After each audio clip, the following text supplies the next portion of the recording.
মনোনয়নপত্র জমা দিতে এসেছিলাম, একজন শহীদ ভাইয়ের মা আমার সঙ্গে ছিল। সেই মায়ের একটাই আকুতি ছিল, আপনাদের কাছে, আমার কাছে, সকলের কাছে, যে আর কোনো মায়ের বুক যেন খালি না হয়, কোনো সন্তানের বুকে যেন গুলি না করে। আমরা এখানে যারা আছি, কর্মরত আছি এবং যারা দেখছি, অধিকাংশ আমরা সন্তানের বাবা হয়েছি। যে কারো সন্তান হোক, তার সন্তান যেন আর এভাবে হারিয়ে না যায়, সেটা আমরা আশা রাখবো। এবং আগামী ইলেকশনের লেভেল প্লেইং ফিল্ডের জন্য আমি যেটা বলেছি, আপনারা সবচেয়ে গুরুত্বপূর্ণ ভূমিকা পালন করবেন। কারণ আমরা দেখেছি যে কি স্বর্গে গেলেও ধান ভাঙে, একটা কথা আছে।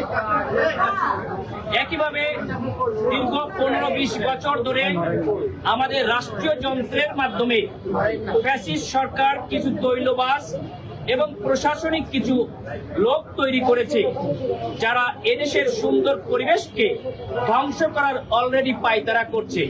আমরা বিভিন্ন জায়গায় দেখেছি হাজার হাজার কোটি টাকার ঋণ খেলাপির নমিনেশন বৈধ হয়, ফ্যাসিস্ট আমলের কেসের বিনিময়ে নমিনেশন অবৈধ বলে ঘোষণা হচ্ছে।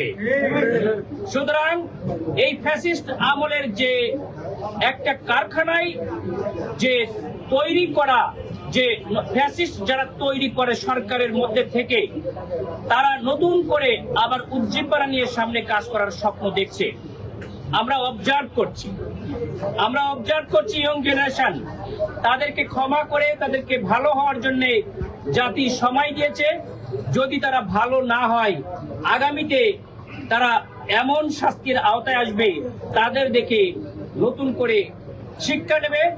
আর আমরা যদি পাশ করি, আমি কথা দিচ্ছি, এই ফ্যাসিস্ট তৈরির কারখানা পুরা ভেঙে ফেলবো ইনশাআল্লাহ। আমরা সরকারি ট্যাক্সের টাকার বিনিময়ে, জনগণের টাকার বিনিময়ে নতুন করে সরকারের চেয়ারে বসে কোনো ফ্যাসিস্ট হতে দেব না ইনশাআল্লাহ। এই জন্য সকলকে সজাগ থাকতে হবে। এবং আগামীতে অন্য কোন দলের পক্ষে যদি লেভেল প্লেইং ফিল্ড নষ্ট করার পায়তারা করা হয়, আমরা আশা করব আপনারা সাংবাদিকরা পজিটিভ নিউজ করবেন, সবসময় পজিটিভটাকে জেনারেশনের সামনে এগিয়ে নিয়ে আসেন। আপনারা নিয়ে আসেন যে একজনের আয় 3 কোটি টাকা, কিন্তু 3 কোটি টাকা কিভাবে আসলো, ট্যাক্স জমা দিল, সেই পজিটিভটা আপনারা তুলে নিয়ে আসেন না, তারা ইনকাম বৈধ কিনা। অথচ একজনের আয় হওয়ার কথা ছিল 10 কোটি টাকা, সে দেখায় 1 কোটি টাকা। সে যে সরকারকে ফাঁকি দিচ্ছে কিনা, সাংবাদিক ভাইরা এটা তুলে নিয়ে আসা দরকার ছিল।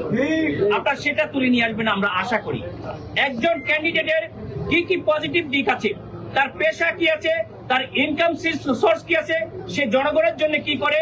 সে যদি 10 কোটি টাকার গাড়ি চড়ে, তাহলে তার 1 কোটি টাকার ইনকামে কিভাবে সে 10 কোটি টাকার গাড়ি তোলে, এটা আপনাদের মিডিয়ার মাধ্যমে জনগণের সামনে তুলে ধরতে হবে। আমরা আগামীতে একটি স্বচ্ছ বাংলাদেশ দেখতে চাই। নোংরা পলিটিক্স যেমন দেখতে চাই না, নোংরা কোনো সরকারি অফিস দেখতে চাই না, নোংরা কোনো পরিবেশ আমরা দেখতে চাই না। আগামী জেনারেশনের জন্য আমরা একটি সুন্দর বৈষম্যহীন সুশৃঙ্খল বাংলাদেশ গড়ব, যেখানে সকলে তার মর্যাদার অধিকার নিয়ে বসবাস করবে এবং প্রত্যেকে একটি মানসম্মত জীবনযাপন করবে ইনশাআল্লাহ।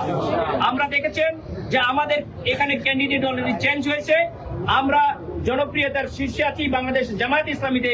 আগামীতে জনগণের ম্যান্ডেট নিয়ে ভালো ফলাফল করবে এবং সরকার গঠন করবে, আশা ব্যক্ত করছি আমি ইনশাআল্লাহ।